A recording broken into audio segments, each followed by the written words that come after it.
একটা সময় ছিল যখন পশ্চিমবঙ্গ ছিল ভারতের সবথেকে সমৃদ্ধ প্রদেশ। আজাদির আগে বাংলার জমিদার, ব্যবসায়ী, শিল্পপতি এই মাটিতে জন্ম নিয়েছিল। কিন্তু স্বাধীনতার পর এক অদ্ভুত পরিবর্তন এলো মানুষের মনে। ব্যবসার আগুন নিভে গেল মানুষের মন থেকে। সবাই শুধু ভাবতে লাগলো চাকরি পেলেই জীবন সেফ। বাবা, আমি চাকরি করব, ব্যবসা না। কি করলে তুমি একাই সংসার চালাবে, একাই পেট চালাবা, আর ব্যবসা করে তুমি 10 জনকে বেতন দিবা এবং 10 জনের সঙ্গে মিট করতে পারবা।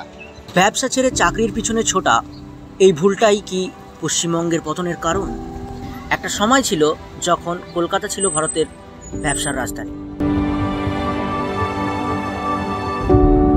বন্দরে গর্জন করত, কলকারখানায় চিমনি থেকে ধোঁয়া উঠত, আর বাংলার ব্যবসায়ীরা সারা দেশে রাজত্ব করত। বাঙালি মানে ছিল শুধু বুদ্ধি, পরিশ্রম আর সাহসের নাম না।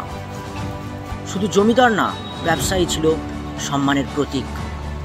রেশম, চা, জুট, ছাপাখানা সব কিছুর কেন্দ্র ছিল এই পশ্চিমবঙ্গ।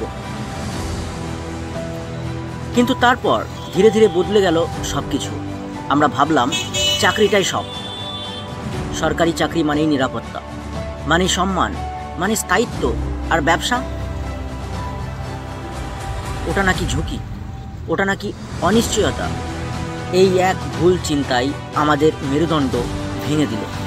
যে প্রজন্ম একসময় ব্যবসা তৈরি করত, আজ সেই প্রজন্ম শুধু ফর্ম ফিল আপ করে চাকরির অপেক্ষা করছে। চায়ের দোকানে বসে সবসময় আলোচনা করে চাকরি পেলি, কিন্তু কেউ বলে না নতুন একটা ব্যবসা শুরু করলি।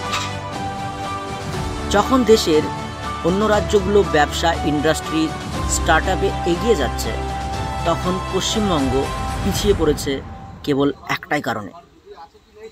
আমরা ঝুঁকি নিতে ভুলে গেছি। আমরা ভাবি চাকরি নিরাপদ, ব্যবসা বিপজ্জনক, কিন্তু সত্যিটা একদম উল্টো। চাকরি তোমার সীমা বেঁধে দেয়, ব্যবসা তোমার সীমা ভেঙে দেয়। যদি আমরা সাহস করি, ছোট থেকে শুরু করি, হয়তো আবার ফিরবে সেই দিন যেদিন পশ্চিমবঙ্গ বলবে আমি শুধু সংস্কৃতির জন্য না, আমি ব্যবসার জন্যও গর্বিত।